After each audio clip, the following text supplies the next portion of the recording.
Article 370 हटने के बाद पाकिस्तान फिर से जम्मू कश्मीर में 90 के दशक जैसा माहौल बनाने की साजिश रच रहा है। खुफिया रिपोर्ट में खुलासा हुआ है कि 200 से भी ज्यादा आतंकी अफगानी आतंकी जो कि तालिबान के साथ मिलकर लड़ चुके हैं, भारत पर हमले के लिए एलओसी के करीब लॉन्च पैड पर मौजूद हैं। एक रिपोर्ट के मुताबिक कुछ अफगानी आतंकियों के भारत में घुसपैठ की खबरें भी हैं, जो दिल्ली सहित अन्य बड़े शहरों में आतंकी वारदात कर माहौल बिगाड़ सकते हैं। खुफिया रिपोर्ट के मुताबिक बाकायदा 19 अगस्त को बहावलपुर में आतंकी तंजीमों की एक बड़ी बैठक बुलाई गई थी, जिसकी प्रमुखता मसूद अजहर का छोटा भाई मौलाना रऊफ अजहर कर रहा था। वो जैश के आर्म्ड विंग का कमांडर है। खुफिया जानकारी में यह भी पता चला है कि जम्मू कश्मीर में मौजूद जैश के आतंकी हथियार, गोला बारूद और आतंकी हमलों के आदेश और पूरी ब्रीफिंग का इंतजार कर रहे हैं। इंटेलिजेंस इनपुट ये भी खुलासा कर रहे हैं कि 13 अगस्त को पाकिस्तानी सेना के बड़े अधिकारी ने पुंछ सेक्टर की दूसरी ओर रावलकोट में आतंकी तंजीमों के कमांडरों से भी मुलाकात की। बताया तो वैसे ये भी जा रहा है कि जिस अधिकारी से मुलाकात हुई है वो आईएसआई चीफ हो सकता है। आतंकियों के निशाने पर देहरादून में इंडियन मिलिट्री एकेडमी, मतलब आतंकियों के हिट लिस्ट में आईएमए भी है।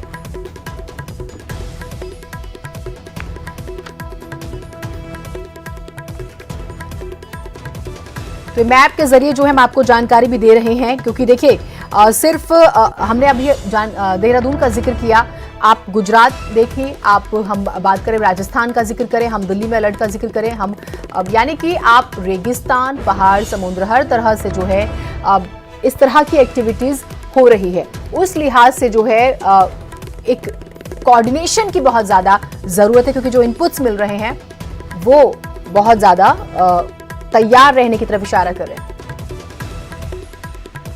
विनीत हमारे साथ दिल्ली से जुड़ रहे हैं, अजीत हमारे साथ लखनऊ से, राजीव हमारे साथ जुड़ रहे हैं और किशोर रावत भी हमारे साथ देहरादून से जुड़ रहे हैं। किशोर, आपसे शुरुआत करते हैं, क्योंकि 370 के बाद जो है पाकिस्तान बौखलाया हुआ है, अंतर्राष्ट्रीय स्तर पर ले जाने की कोशिश करता है वो इस पूरे मुद्दे को, लेकिन फजीहत होती है।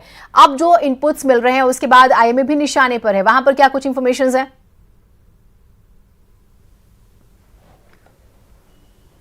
देखिए जीनत, जिस तरीके से आर्टिकल 370 हटा था तो शायद ये बात पाकिस्तान को पच नहीं रही है। यही वजह है कि वो ऐसी गतिविधियां करने की फिराक में है जिससे भारत डिस्टर्ब हो। ऐसे में उत्तराखंड में अगर अलर्ट की बात करें, हालांकि अभी हमारे पुलिस अधिकारियों से बात हुई है, उन्होंने कहा अभी फिलहाल ऐसा कोई अलर्ट जारी उनके पास इंफॉर्मेशन नहीं आई है, लेकिन ये जरूर है कि उत्तराखंड में देखा जाए तो बहुत सारी ऐसी जगहें हैं। खासकर अगर देहरादून में जगह है तो 15 केंद्रीय संस्थान और खासकर आईएमए, जहाँ पे इंडियन मिलिट्री एकेडमी, इसके आसपास ही इलाका है प्रेमनगर, वहां से हिजबुल मुजाहिदीन का 14 साल से फरार एक एरिया कमांडर पकड़ा गया था काफी लंबे समय पहले। इससे पहले भी एक इंडियन मुजाहिदीन का, बांग्लादेशी का एक आतंकवादी पकड़ा गया था।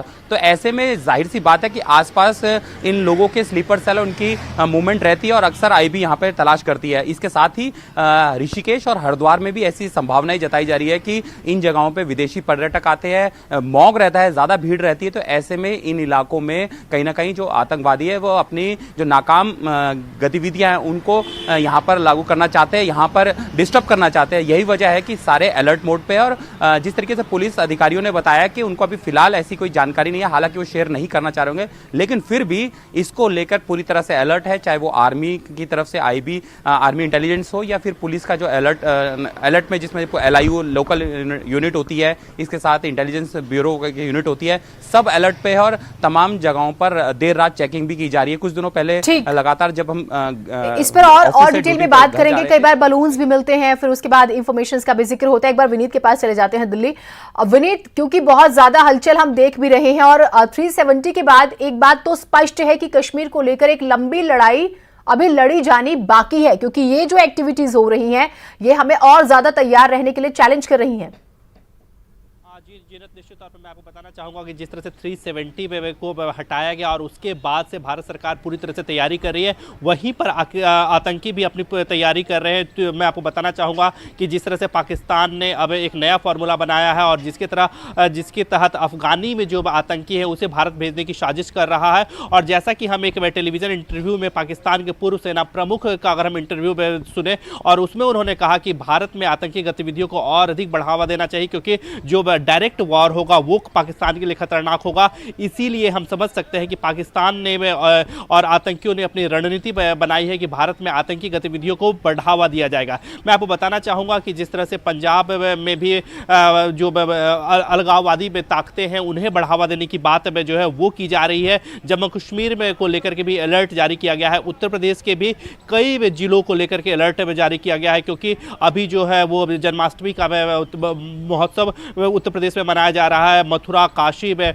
और अयोध्या में भी जन्माष्टमी का महोत्सव मनाया जा रहा है। तो इसको लेकर के अलर्ट जारी किया गया है। जैसा कि सरकार की ओर से यह साफ तौर पे कहा गया है कि सार्वजनिक जगहों पर लोगों को एहतियात बरतनी चाहिए, सुरक्षा बरतनी चाहिए और विशेष सुरक्षा का ध्यान रखना चाहिए। लोगों को भी हिदायत दी गई है। साथ ही साथ प्रशासन को भी कहीं ना कहीं अलर्ट मोड पर रखा गया है, ताकि जो आतंकी साजिश रची जा रही है पाकिस्तान से उसे नाकाम किया जा सके। जी ना, ठीक बात है। और इसके लिए तैयारी भी जो है खबरें की जा रही है। आपने जैसे कि जानकारी दी। अजीत हमारे साथ हैं। अजीत, यूपी में भी कई जगहों पर अलर्ट का हम अभी राजीव ने भी जिक्र किया, और हम देखते हैं कि कोई बड़ा महोत्सव होता है तो इस तरह की कोशिशें होती हैं। और दूसरी बात यह कि कई बार हमने ऐसी खबरों पर भी बातचीत की है कि कुछ ऐसे लोग स्लीपर सेल का जिक्र करें, या फिर हम देखें कि कुछ लोग जो हैं अपनी पहचान बदल के रह रहे होते हैं, लेकिन काम जो है मुल्क के खिलाफ कर रहे होते हैं, और बहुत सारे ऐसे प्रकरण सामने आए हैं।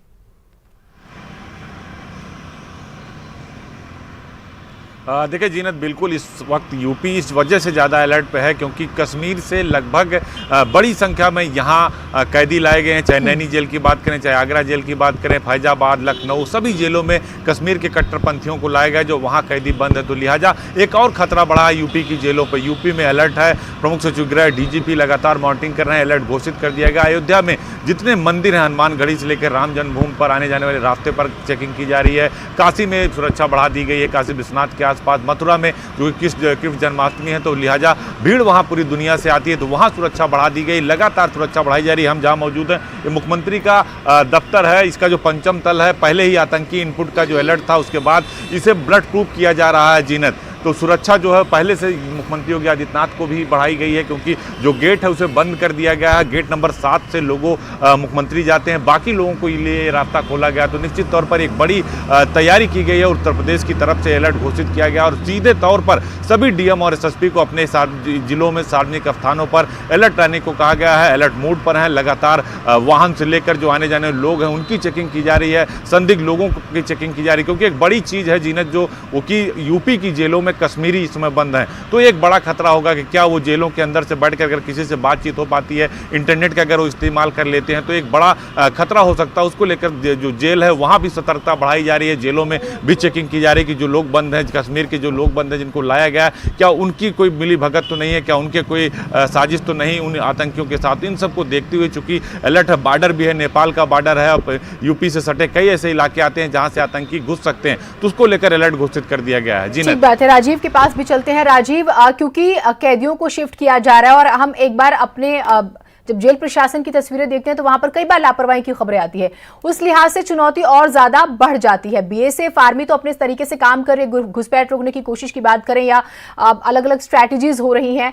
सरकार भी जो है अंतर्राष्ट्रीय मंच पर अपनी बात मजबूती से रख ही रही है, लेकिन यहां पर जो एक कोऑर्डिनेशन जो बहुत ज्यादा जरूरी है तमाम स्टेट्स के बीच में, और जेलों की भी बात करें तो वो एक चुनौती है।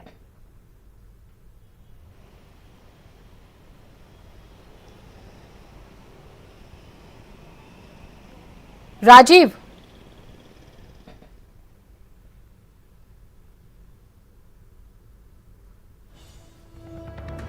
शायद जो है संपर्क नहीं, वो बात करने की कोशिश करेंगे, लेकिन विनीत हमारे साथ जुड़े हुए हैं। विनीत, जब हम देखते हैं कि इस तरह की घुसपैठ हो रही है और कोशिश ये हो रही है कि 1990 वाला कश्मीर जो है और वो जो दहशत का माहौल था वो बनाने की कोशिश की जाए, लेकिन कोऑर्डिनेशन की हम बार बार बात कर रहे हैं और जिस तरह से अलर्ट मोड पर हैं, इतना आसान लगता नहीं, और ना ही ये सफल हो पाएंगे अपने इस पूरे मंसूबों में।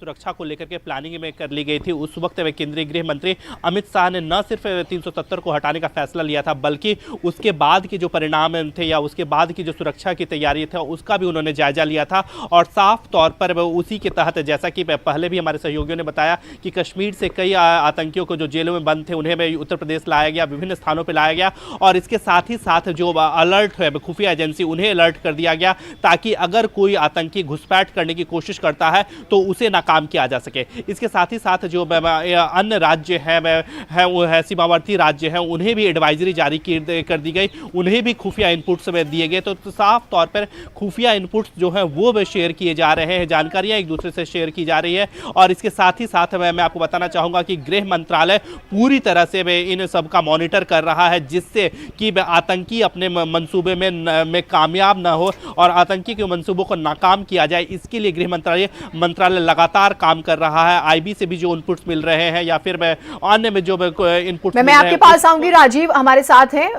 राजीव, जैसे कि मेरा प्रश्न आपसे था, विनीत आपसे बातचीत करेंगे। कोऑर्डिनेशन बहुत ज्यादा जरूरी है। हम देख रहे हैं कि सेंटर लेवल पर काम हो रहा है, बीएसएफ आर्मी भी काम कर रही है, सरकार भी यूएन में अपना पक्ष मजबूती से रख रही है और पाकिस्तान की फजीहत हो रही है, लेकिन इंटरनल कोऑर्डिनेशन स्टेट्स के बीच में वो भी बहुत ज्यादा जरूरी है।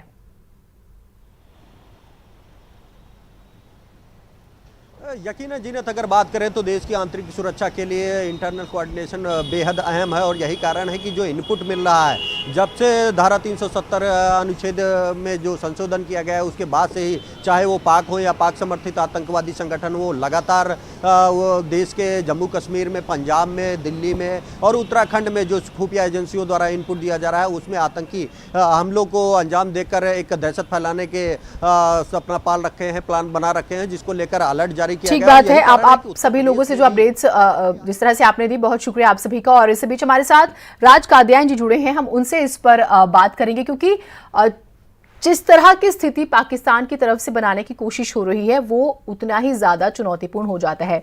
राज जी, प्रश्न आपसे ये है कि अभी जिस तरह की इंफॉर्मेशंस मिल रही हैं, क्या चैलेंजेस आप देख रहे हैं 370 के बाद भारत के सामने?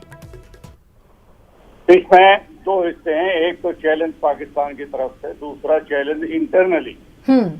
पाकिस्तान ने इतनी एनर्जी अपनी इन्वेस्ट करी है कश्मीर के मामले में। पाकिस्तान में पाकिस्तान की सेना हावी है। सेना को इतनी बड़ी संख्या बनाए रखने के लिए कोई ना कोई मुद्दा चाहिए, और भारत की तरफ से एक फर्जी खतरा उन्होंने अपने लोगों को बता रखा है, तो वो इसको डाई डाउन नहीं होने देंगे। उनके भी ऑप्शंस क्या है? लड़ाई की उनमें हिम्मत नहीं है, लड़ाई वो नहीं जीत सकते। इंटरनेशनल डिप्लोमेटिकली उन्होंने पूरी कोशिश करी है, लेकिन उनको कोई सहयोग नहीं मिला है। सब अंतर्राष्ट्रीय देशों ने, चीन के अलावा, तो उन्हें बोला है कि अंदरूनी मामला है भारत। ठीक बात है। या द्विपक्षीय मामला है, अगर आपका कोई झगड़ा है तो आप दोनों बैठ के इसको सॉर्ट आउट करें। अब उनके पास अगली ऑप्शन है टेररिज्म को जारी रखना।